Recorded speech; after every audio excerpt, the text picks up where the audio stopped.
sini saya akan menjawab pertanyaan dari soal UTS ilmu perpetaan. Yang pertama menyebutkan unsur-unsur peta beserta fungsinya. Yang pertama ada judul berfungsi untuk memudahkan pengguna mengetahui apa yang dijelaskan pada peta tersebut.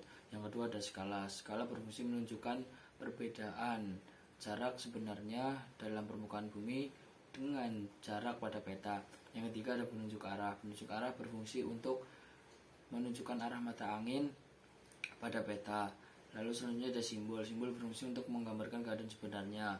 Selanjutnya ada legenda berfungsi untuk memudahkan pembaca memahami arti simbol tersebut. Lalu selanjutnya ada garis astronomi yang berfungsi menunjukkan letak suatu lokasi di bumi menggunakan garis bujur dan garis lintang. Lalu selanjutnya ada insert peta yang berfungsi menunjukkan lokasi dan memperjelas detail. Lalu sumber dan tahun pembuatan yang berfungsi untuk mengetahui siapa pembuat dan kapan dibuatnya. Lalu selanjutnya ada garis tepi yang berfungsi membantu memfokuskan pandangan pembaca pada wilayah yang dipetakan. Lalu soal nomor 2, untuk membuat peta lahan perumahan seluas 1000 meter persegi, skala yang akan saya gunakan adalah skala besar. Karena skala besar cocok untuk menggambarkan objek yang relatif kecil dan tingkat detail yang tinggi. Dengan skala besar, setiap detail lahan seperti batas-batas tanah, bangunan, jalan kecil, dan fasilitas dapat divisualisasikan dengan jelas dan tepat, sehingga memberikan informasi yang akurat mengenai batas tanah dan infrastruktur, sehingga dapat membantu perencanaan dan pengelolaan lahan. Lalu soal nomor 3, untuk menentukan lokasi pendirian sekolah pada peta yang digunakan peta apa saja.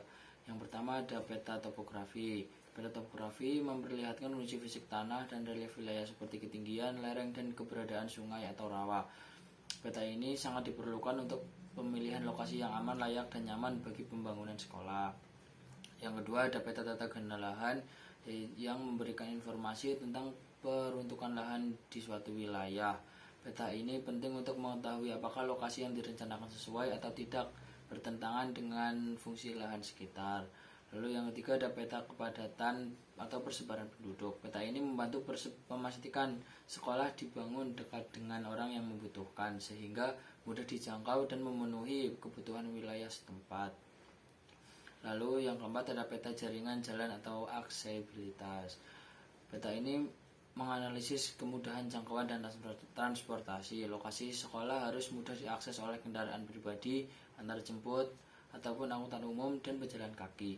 Lalu yang terakhir adalah peta sosial ekonomi yang menampilkan aspek sosial dan ekonomi masyarakat setempat yang dapat mempengaruhi perencanaan sekolah seperti status ekonomi, fasilitas umum, dan lingkungan sekolah. Lalu pertanyaan yang keempat adalah jika saya ingin membuat peta wilayah kutub, proyeksi yang saya gunakan adalah proyeksi azimutal. Proyeksi azimutal adalah sebuah teknik memindahkan permukaan bumi yang bulat ke bidang datar, seolah-olah Anda menempelkan selembar kertas datar pada titik di globe. Alasan saya memilih proyeksi ini adalah karena proyeksi ini sangat memiliki tingkat pusat akurat dengan kesalahan yang paling kecil. Garis bujur yang terlihat jelas memancar dari titik pusat. Garis lintang yang terlihat seperti lingkaran utuh yang mengelilingi titik pusat dan memiliki pola distorisasi yang terkelola. Dengan menggunakan proyeksi ini, kita rela mengorbankan kekurangan di wilayah yang jauh dari area peta demi mendapatkan keakuratan maksimal di area yang sedang dipetakan atau di daerah kutub.